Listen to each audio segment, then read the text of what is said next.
Okay, let's continue. Our goal, our objective is to prove to Noether theorem. Now, B part 4, lecture 17D, number 1, Noether's theorem, final one. This I broke in final 1 and final 2, as you see. From the last lecture, 17C, the variation of S is delta S, you see, it's partial of mu. We just copy from there, you see. That's a relation here. This term is a total divergence.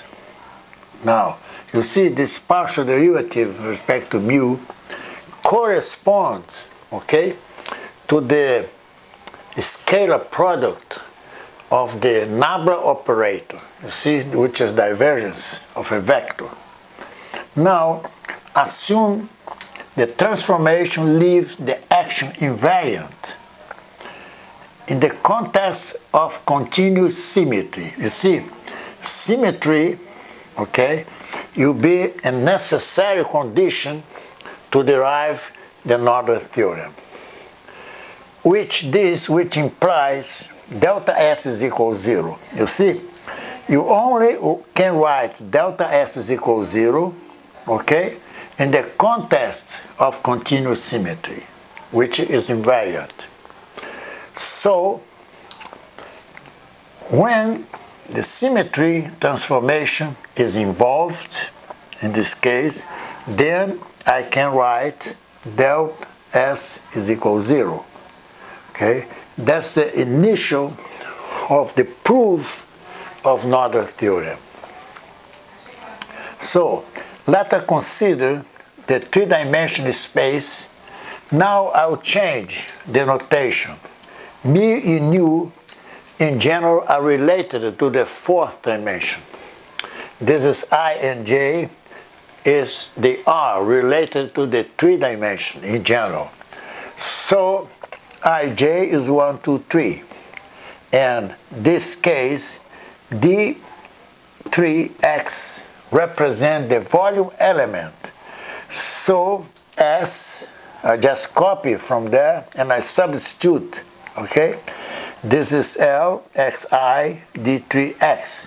Attention now, you go to the previous lecture, 17b, and see the important correction in lecture 17, in this case C, you see? Where this notation over here, it means the element of volume, okay? And remember that this is a wedged product. Wedged product is related to the exterior, in this case, the exterior algebra, in which will be separately, okay,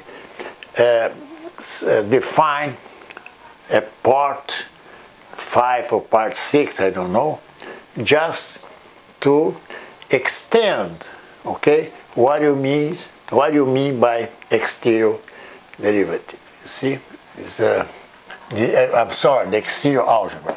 Exterior algebra is the tool for the intrinsic geometry. So then go there and see the important correction. You see, now S is L. You see x1, x2, and x3, okay, it's just represented by xi. So xi implies, it means that this coordinates in R3. And this is the volume element, the x1, the x2, the x3. Okay? Now, so symmetric, in this case, so symmetric, let's put so the symmetry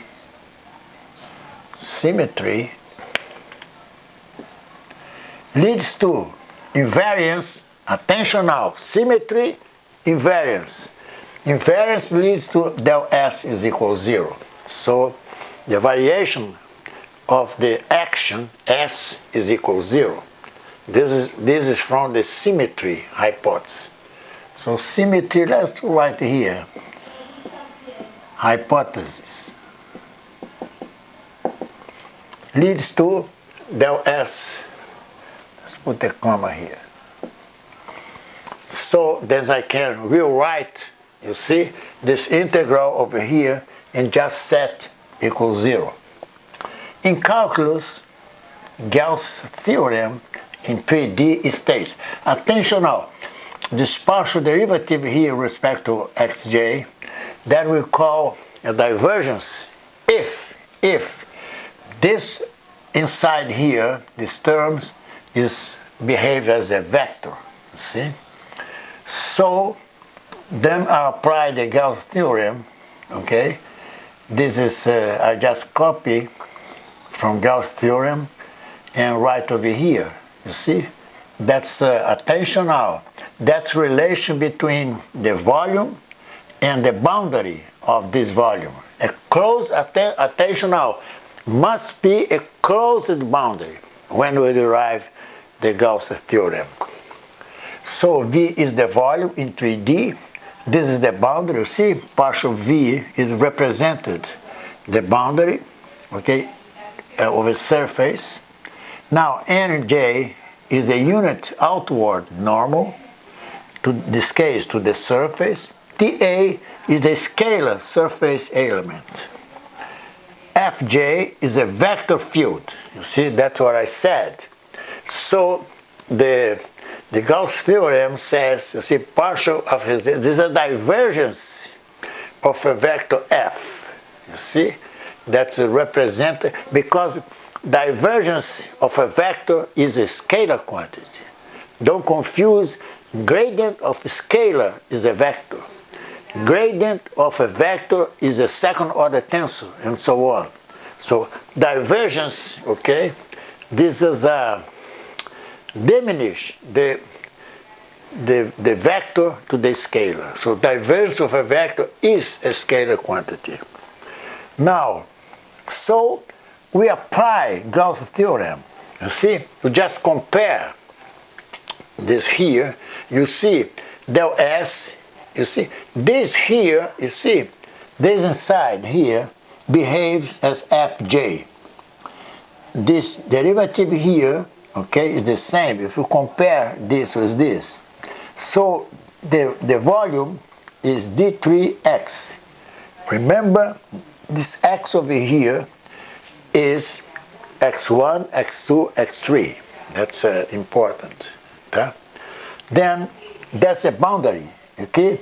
The Gauss theorem relates volume to the boundary, the closed boundary of this volume here.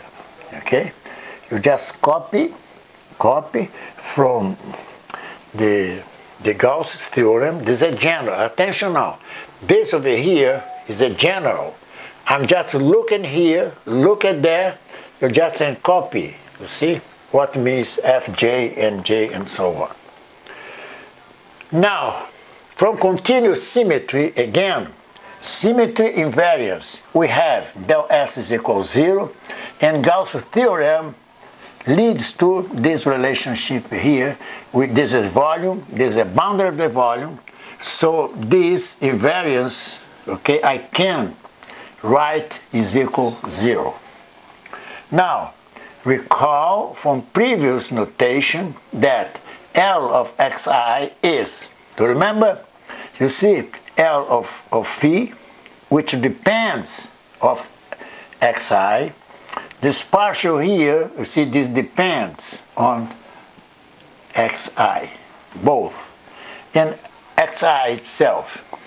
So that's why I could represent it, okay, just a concentration of this notation by L xi.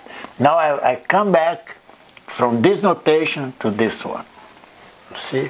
For instance, when I study the action being the Lagrangian, okay, so this xi here is the time, you see, and for autonomous system, you see, this is this time I set to 0. And for non-autonomous, this xi will be the time. So this is general, you see? So in phi is the coordinates q, and this derivative is q dot. You see? That's a particular case of this general case here. So q is a field, q dot is a field, exactly as I pointed out here.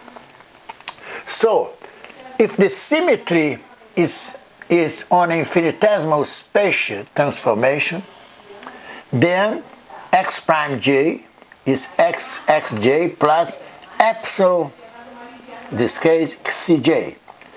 Epsilon xj is just delta xj. Just I can expand this, okay? Now I'll give an example for spatial translation in x1. dx1 is epsilon, dx2 is 0, dx3 is 0. So that's a particular case, just to understand what means delta xj, okay? So that's it. On next video, I will finalize, it will be final 2, which I substitute, you see, this xi over here, and then I'll write the final Noether theorem. I'll talk about boundary conditions, you see, and the final Noether theorem. Okay, so attention for the next video. Okay, lecture 17, this case, you see, 17 D, okay, but D2, see, this will be the final 2.